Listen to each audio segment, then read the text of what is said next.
आज मला हे देवेंद्रजी यांच्यासमोर बोलताना फार आनंद होतोय, कारण महिलांचा सन्मान कसा करावा, त्यांना आदर कसं द्यावा, कसं वागावं याचं मूर्तिमंत्र उदाहरण ते स्वतः आहेत. मी आवर्जून उल्लेख करेन आत्ता महाराष्ट्रामध्ये जे काही घडतं आहे, गोंधबाबामुळे जे काही चाललेलं आहे, अतिशय त्यांनी संवेदनशीलतेनं हा सगळा प्रकार हाताळलेला आहे. म्हणजे जिथे कठोर व्हायला पाहिजे बापाप्रमाणे तिथे ते कठोर होतात, जिथे आईचं ममत्व पाहिजे तिथे त्या पद्धतीनं त्या गोष्टी हाताळतात. त्याचबरोबर ते जेव्हा जेव्हा माईक समोर बोलतात, इस्पेशली जेव्हा जेव्हा आपण त्यांना टी व्हीवर ऐकतो पाहतो, त्यांच्यावर कितीही चिखलफेक होत असली आणि कितीही ट्रोलिंग होत असलं तरी देखील त्यांच्या वाणीतून कधीही चुकीचा शब्द बाहेर पडलेला मी आज ताईक ऐकला नाही, कधीच ऐकला नाही. अहो, चुकीचा शब्द सोडा, त्यांचा सूर सुद्धा कधीही ढळलेला मी पाहिलेला नाही.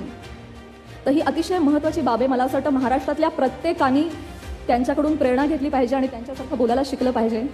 आणि फक्त पुरुषांनाच म्हणत नाही, मी महिलांनी सुद्धा जेव्हा आपण माईकवर बोलतो तेव्हा आपण कसं बोललं पाहिजे, वागलं पाहिजे आणि कसा सन्मान केला पाहिजे स्त्रियांचा, हे त्यांच्याकडून शिकलं पाहिजे. आणि खरंच जे मी पहिल्यांदा बोलले की मला अत्यंत अभिमान होतोय की मी या काळात या सरकारमध्ये वावरतीये, त्यामुळे अतिशय चांगलं वातावरण आहे. आपण यासाठी प्रयत्न करूया भविष्यामध्ये नारी शक्ती विचार मंथनाची आवश्यकता पडणार नाही. आपण वेगळ्या विषयांवर मंथन करूया, यासाठी आपण आता प्रयत्नशील राहूया आणि त्या दिशेनं प्रवास करूया असं मला वाटतं.